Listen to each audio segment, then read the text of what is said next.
This is no one from nowhere, and you are, and I am a spirit of God. Today I want to talk to you about images of Anunnaki God's Bible, Genesis 1. First, a quick joke. What do you call a three-footed aardvark? A yardvark. The Anunnaki God's Bible, Genesis 1 by Spirit of God and Timothy Strong is available on Amazon.com for $11.77. And also that's for the paperback and $2.99 for the Kindle version. And also it is $16.77 on the hard paper or hard copy. Here's the author's notes. The Anunnaki gods, Elohim or God, are the ones whom you want to know, to become known with gnosis. They have already given you life as the creators from their tree of life. Knock on the door and they will open it to give you the universal currency called knowledge of good and evil, called polarity. God or Anunnaki Elohim will provide the seekers the truth beyond limits and provide you with all your needs. They may anoint your pineal gland in the twinkling of an eye, so you may be the information's master and see the Anunnaki gods face to face. It is time to rise up like Jesus Christ and face the truth that the Anunnaki gods are your creators of this creation and the biblical God. The sooner we all as a collective called humanity face this reality that the great Anunnaki gods are more than just a myth, then we will be way better off to join the universal federations. Face the truth that you are made with love, rise up and overcome. Pictured here are the Kadura stones of the Anunnaki gods. It later in history was made to basically say that this is a land grant and this was a legal Kadura stones or boundary stones were made for land grants and purchases in the Sumerian Mesopotamian culture. The Anunnaki gods were ancient astronauts and divine beings that came here probably from the Pleiades. Amos 5:8, seek them or him that made the Pleiades. The Pleiades are, the reason probably that they wear bull hats because they came here during Taurus, the bull constellation, or in Taurus several thousand years ago. If you just look on a zodiac map, it goes, Taurus, Aries, Pisces, and then Aquarius. So that is, in my opinion, and also the Kadura stones mean it's a land grant, and that means that they own the planet Earth and at least terraformed it. These Kadura stones are very important, and they were very important to the Sumer Mesopotamians, and the Anunnaki started the first, in quotes, recorded historical civilization in Sumer, Mesopotamia. But we also have to look at the times of Atlantis and prehistory, where nothing was recorded, and we have all these monoliths, megaliths, that you can see now that there is no explanation for, and also mountains around the world that look like pyramids. The pyramids are the biggest example of that we don't know much, and we need to find out. If you're interested, there's the rabbit hole. Dig in, because there's lots of speculations at this point that we can go off. But the Anunnaki, in my opinion, are the first step.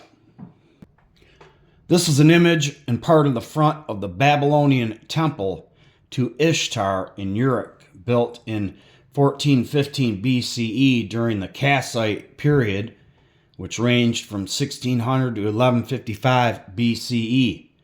It has also been argued in the past that it was first dedicated to King Anu, and then later to Inanna. You will find a lot of information on the Anunnaki gods, mainly Shamash, Anu, and Inanna, Ishtar, in Uruk, under Uruk Google search. It's very interesting. And also Uruk is misspelled Erech in Genesis 10:10 in the land of Shinar. The land of Shinar was home of the righteous ones, or the ancient astronauts, called the Anunnaki, and it is in the Bible under Uruk. But it's also interesting that you have the DNA strands pictured in this image, because the Anunnaki are DNA masters, and they created life forms such as human beings, and that shows you and tells you that they are beyond technological information that we have now. So if they came here and created this earth and the inhabitants, like in Genesis 1:26, let us create human beings in our image to be like us, that's Enki. And also, they said that we would have dominion over all the species on earth. So that means that they created all the life forms on top of it and installed all the plant life and trees, etc., because it says that it was an abyss before. So, that shows you a lot, just that picture right there, that they are DNA masters. And Enki is an ancient astronaut, divine being, and he was a medical doctor. And his son Ningazida, if you look at Ningazida, and he's also known as Dumuzi, you will see the first Sumerian medical caduceus, and it is a vase dedicated to him that has two serpents going up and down it. And that was, in my opinion, the first medical caduceus. If the Anunnaki created human beings, does that mean that they just left the planet? Or do you think they are still here, like in inner Earth?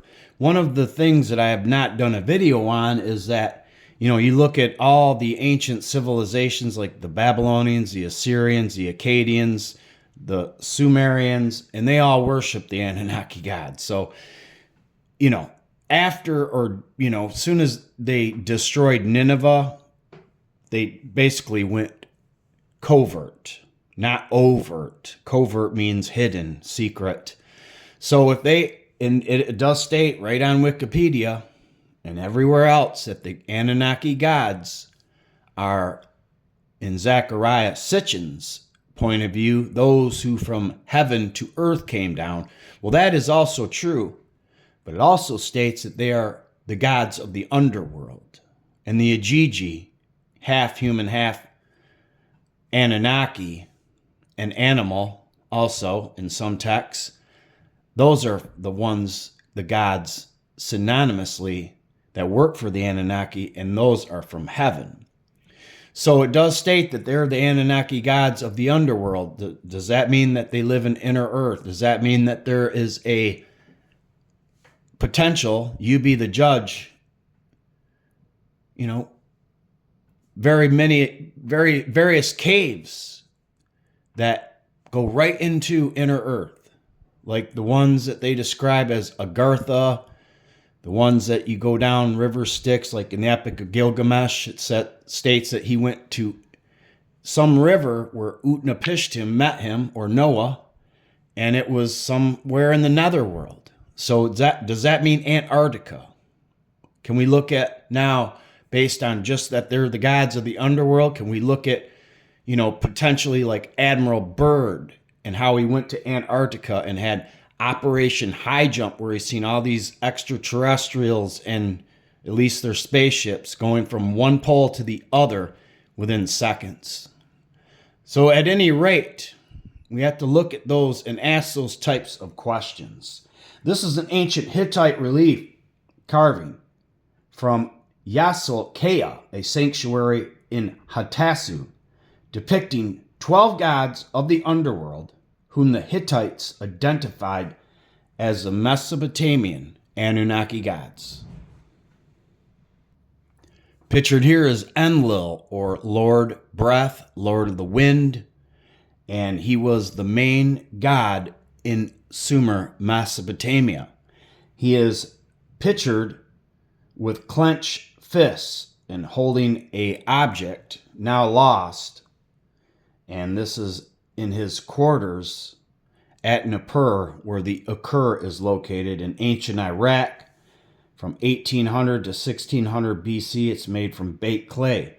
There are traces of red and black paint that can be seen on display at the Iraq Museum in Baghdad. Here's an image of Marduk, statue of Marduk depicting on a cylinder seal in the 9th century BC. Babylonian King Marduk Shumi detailed information. The statue of Marduk is mounted on a Mashushu dragon, or the fierce snake, standing in victory on the watery body of the vanquished Tiamat, who was a serpent in some instances. And we as human beings and the earth was so-called made from half of her body and Kingu's blood in the Enuma Elish. Tiamat on the occasion of the Babylonian New Year's festival. Now, as you can see from the line separating the two layers of water, Tiamat has already been split by Marduk to be transformed into the upper and lower waters. This also has to do with Enki in the Abzu, and how he and Enki and the other Anunnaki gods killed Tiamat to create the earth and transform it into from the abyss, and out of chaos they brought order, and we realize what we have today, which is a beautiful earth. Oddly enough, the Sumerians thought the earth was flat, and also they say that the Rakea are the windows of heaven, or Genesis 7:11. That Rakea means a hammered sheet of brass, and that's what our firmament is made out of. This is in Strong's Concordance 7549. And it means that the angels of heaven in Genesis 7:11 open the windows of heaven, or the Ajiji or the Anunnaki angels open the windows of heaven to cause the flood. I may ask you, is this a terraformed world engineered by our great Anunnaki gods? And as you can see, the Abzu is in inner earth. I mean, it may be flat, but it is round, and that is proven. It's spherical. But does it mean that there is a flat earth and the other half of it is the underground or underworld that the Anunnaki control right now? And also has to do with the Abzu, Enki's world, his watery abyss. These are big questions. Let me know in the comments what you think. Another picture of the Rakea, or firmament, in the chambers of heaven and the earth and Sheol. I mean, Sheol turned into hell, and Hades. So how am I so off by asking you these questions? If you're a biblical Christian or a biblical reader and believe in the Bible, this is perhaps what it looks like, because hell is another world on or in our earth, an inner earth. Let me know in the comments what you think. Another image of like the tree that Daniel talked about in Daniel in the Bible, and you have the Ouroboros, the tail, the serpent eating its tail around the whole earth, and that makes the prima materia. And you have the whole tree of life making some kind of fluid, which manna does mean man, and that is also in Strong's Concordance 4478. Let us make man or manna in our image, and everything else. So you have a tree going through, and it's also interesting, you have those shake-up things that you see in people's desks that, put papers on and hold their notes down, or their bills or letters. It's it's very interesting, and it's a pursuit that I find a lot of joy in, and I hope you do too. Genesis 1:15, and let them be for lights in the firmament of the heaven to give light upon the earth, and it was so. So you have in this image the firmament is down below on the first half with the Pleiades, or the 7 dots that stand for the Pleiades, and you have the great gods above with another set of Pleiades with the little round Rosetta dots, and a king or King Anu on the chair, on the throne. And that is an interesting picture too.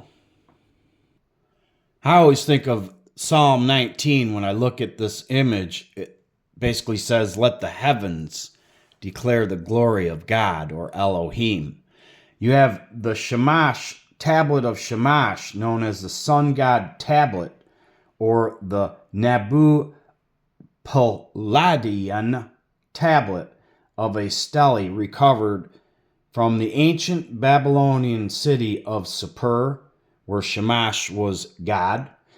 In southern Iraq in 1881, it is now a major piece in the British Museum Ancient Middle East collection and is a visual attestation of Babylonian astronomy. It is dated to the reign of King Nabu Apulu Adina, circa 888 to 855 BC. This bas relief on the top of the obverse pictured shows Shamash, the sun god, beneath symbols of the sun, moon, and star. Genesis 1:16, and Anunnaki gods made 2 great lights, the greater light to rule the day, and the lesser light to rule the night. He made the stars also.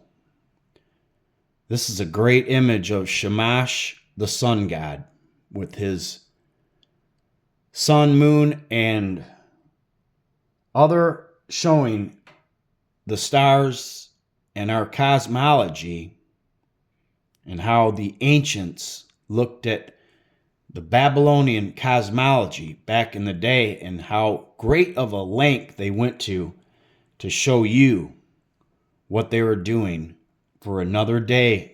And today's one of the days. This is a very famous picture, an image of the Anunnaki gods called the Adda seal. The figures can be identified as the Anunnaki gods by their pointed hats with multiple horns. Again, we see the bullhorn motifs. The figures with streams of water and fish flowing from his shoulder is Ea, the Sumerian Enki, god of the subterranean waters and of wisdom, and also trickery. Behind him stands Usamu, or Ninmah, and he has a 2-faced visor, and he is the chief minister. At the center of the scene is the sun god Shamash and the Sumerian Utu, or Utu Shamash, with rays rising from his shoulders. He is cutting his way through the mountains in order to rise at dawn. To his left is a winged goddess, Ishtar, Sumerian ANUNNA. The weapons rising from her shoulders symbolize her warlike characteristics, and she is also the goddess of love and sex. But she is a very interesting figure in our history, even to now. She is, in my opinion, the whore of Babylon, and there is a reason, not because of her, but the human beings that, basically pimped her out. But